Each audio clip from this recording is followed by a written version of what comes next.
Hola, hoy estamos hablando de una triste realidad en estos momentos en Cuba. Tengo una cifra, yo diría, aterradora.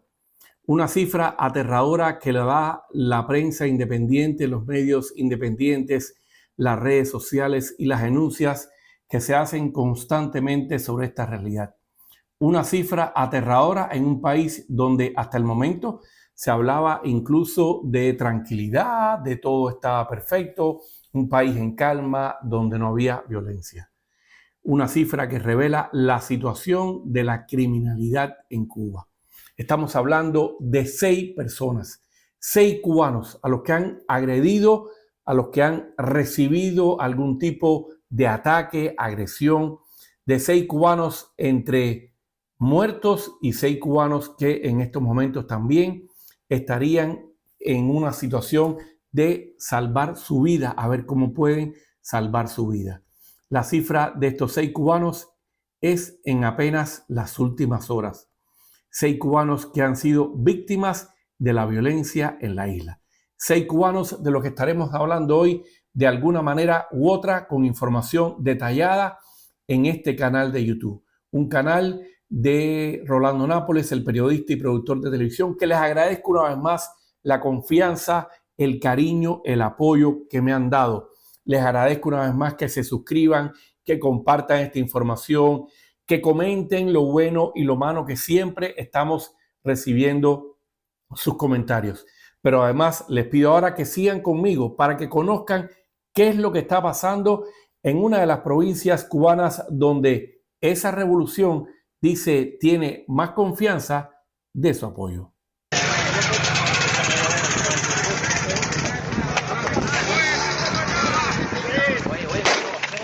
No, volando y hacer, creo que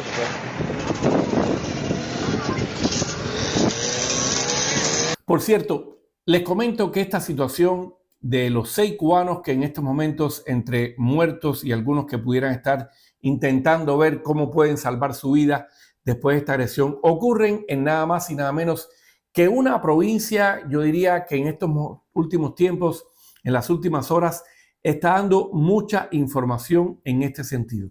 Se trata de 6 residentes en Santiago de Cuba. Yo converso con un periodista independiente, un activista de los derechos humanos en Cuba, una persona que ha sido, yo diría, vital para conocer lo que está pasando en su tierra natal.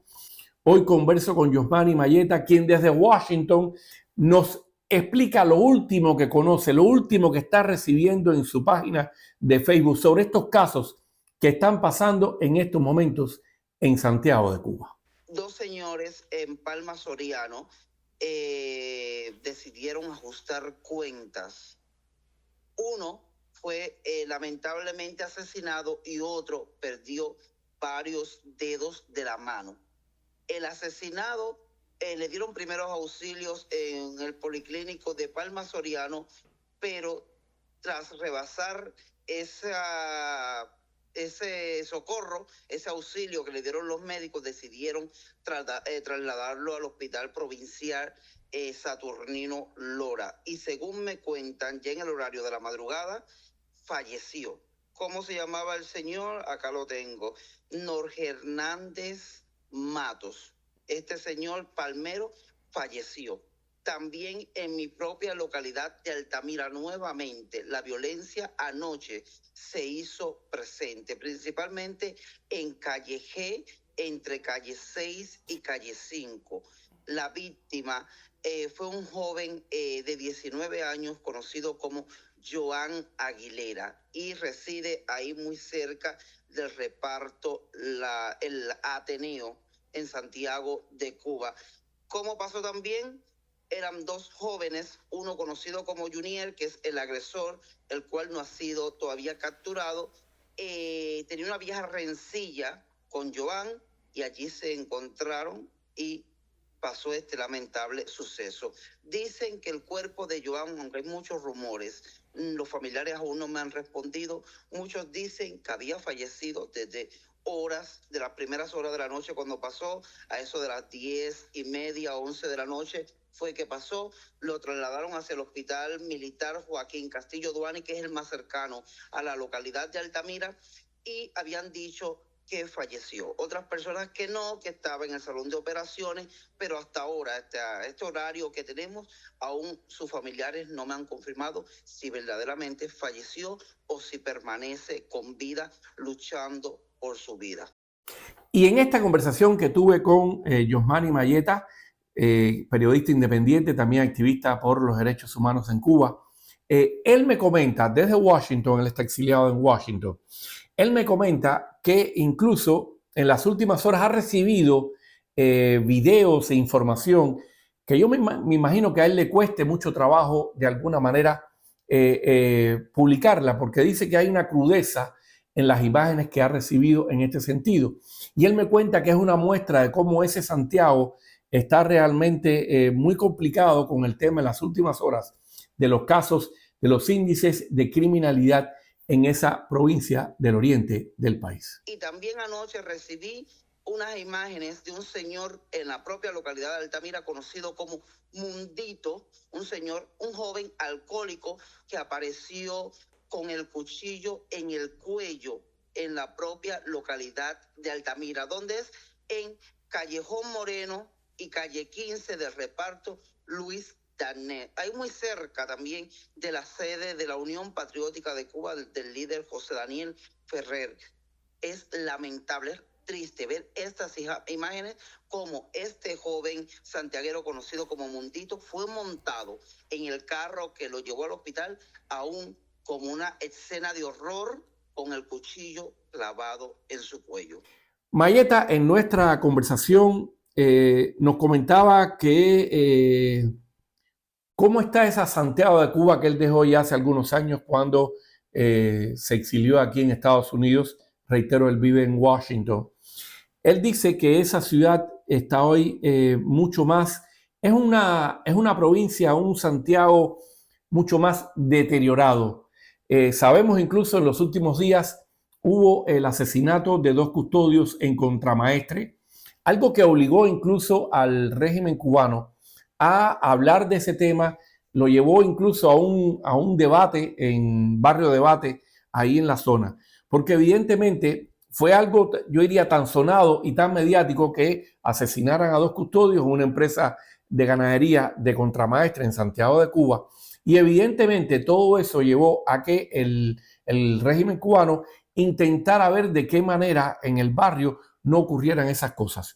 Y entonces esa es una muestra, como dice Yosmany Mayeta, de cómo ese Santiago se ha deteriorado y cómo incluso cosas que antes no pasaban con tanta frecuencia ahora están ocurriendo, y sobre todo gracias a la prensa independiente, a las redes sociales, que se conocen mucho más este tipo de casos. Caso de un joven del reparto Vista Alegre, conocido como Yudel, que ayer a las 7 de la mañana estaba siendo operado en el Hospital Provincial Saturnino Lora.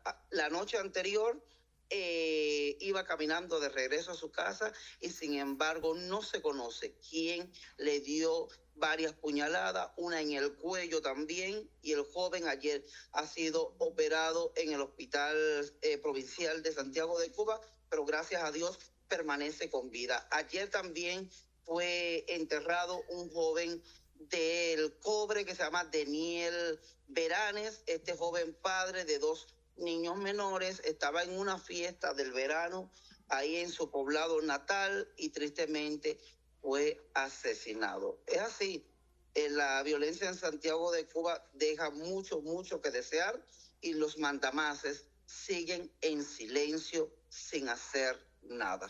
Por cierto, a Yosmany Mayeta también le pregunté cómo recibí esta información, porque sabemos que su perfil en Facebook es uno de los más activos, siempre está recibiendo información de lo que está pasando en Santiago de Cuba. O sea, él está constantemente en comunicación con la gente en Santiago de Cuba, y es muy valioso esto porque de alguna manera sirve para encauzar estas denuncias que los cubanos no encuentran en las redes sociales, en los medios oficialistas, lo encuentran en periodistas independientes, en medios independientes, en las propias redes sociales, y cómo es importante que esta información pueda ser manejada de esta manera y llevarla de alguna manera a las redes sociales porque la censura del régimen es brutal y recordemos que ahí ni siquiera hay una prensa de crónica roja. Y él me estaba comentando que recientemente él hizo una fuerte denuncia con el tema de una patana que estaba a flote ahí en la bahía de Santiago, en el malecón de Santiago. Y él logró realmente, bueno, hizo bastante la denuncia y ha logrado, después de todas las denuncias que se hicieron en redes sociales y también que se hiciera por parte de él, lograron de alguna manera que se sacara esa patana a flote. Él nos cuenta una anécdota de cómo a veces, y por eso yo reitero tanto, la presión popular, la presión de las redes sociales, la presión de los cubanos es importante. Y él me cuenta cómo incluso hasta lo mencionan autoridades en Santiago de Cuba, lo mencionan cuando sacaron a flote esta patana. Sí, por supuesto. Mantengo una fluida comunicación con todos mis seguidores, inclusive con quien no me seguía, pero se entera que enviándole una denuncia a Yosmani Mayeta, a nuestra página, o a este servidor que ahora habla para ustedes, sale y se resuelve su problemática. Entonces muchos escriben, siempre la primicia de mi página es que tengan imágenes reales, tanto de fotos como de videos, en tiempo real. Casi siempre me lo envían ahí recién sucedido un hecho, y es lo que nosotros publicamos siempre, la verdad. Por días me puse a denunciar la patana semundida que estaba en el malecón de Santiago de Cuba, y ayer llegó el gobernador comunista de Santiago de Cuba, Manuel Falcón, y sacaron la patana a flote y le van a devolver la vida que tenía antes. No la vida marítima, no la vida de transportación marítima para muchas personas que viven en la zona costera de Santiago de Cuba, pero sí la vida que le dio Lázaro Espósito Canto, el exsecretario del partido de Santiago de Cuba, y era la vida de restaurante. Eso era una patana que estaba en el malecón, anclado en el malecón de Santiago de la Alameda, y prestaba un servicio gastronómico, y hoy va a volver a hacer o a cumplir las mismas funciones. Pero dejaron por mucho tiempo cementir la patana. El trabajo ayer se logró, sacaron la patana, pero lo que me cuentan muchos de los trabajadores que estaban allí, tanto gubernamentales como las MIPIMES, cuenta propista, que fueron los encargados de sacar esta patana, dicen que cada párrafo que pronunciaba este señor, este gobernador, era diciendo, sí, pero lo estamos haciendo porque ya estaba en proyecto sacarlo, no porque Mayeta publicó esta información. Bueno, y recordemos un dato reciente que publicó el Observatorio Cubano de Conflictos en su nuevo informe sobre el tema de las denuncias que hacen los cubanos en las redes sociales, las protestas, las acciones cívicas en este sentido. Este Observatorio Cubano de Conflictos, que es la Fundación para los Derechos Humanos en Cuba. Y recordaba en su reporte de julio el salto significativo que dieron al menos las cifras de casos de la violencia a las víctimas, de la violencia social, criminal, policial o de género en Cuba. Recordemos que el último dato dado por este Observatorio Cubano de Conflictos fue: si en junio hubo 12 muertes por esta violencia, en julio ya fueron 19. Y estas son las que se denuncian en redes sociales, las que pueden salir a la luz pública y las que los cubanos no tienen miedo a reportar. Les agradezco una vez más siempre la compañía en este canal de YouTube. Les agradezco de corazón una vez más que siempre se suscriban. Les agradezco sus buenos comentarios, también sus comentarios críticos, pero sobre todo les agradezco que sigan con este periodista que, una vez más les comento, este canal de YouTube no intenta hacer lo mismo de otros, pero sí, yo, Rolando Nápoles, soy siempre el mismo, el que ustedes han conocido después de tantos años de trabajo, ahora intentando hacer mucho más y con mucho corazón en redes sociales.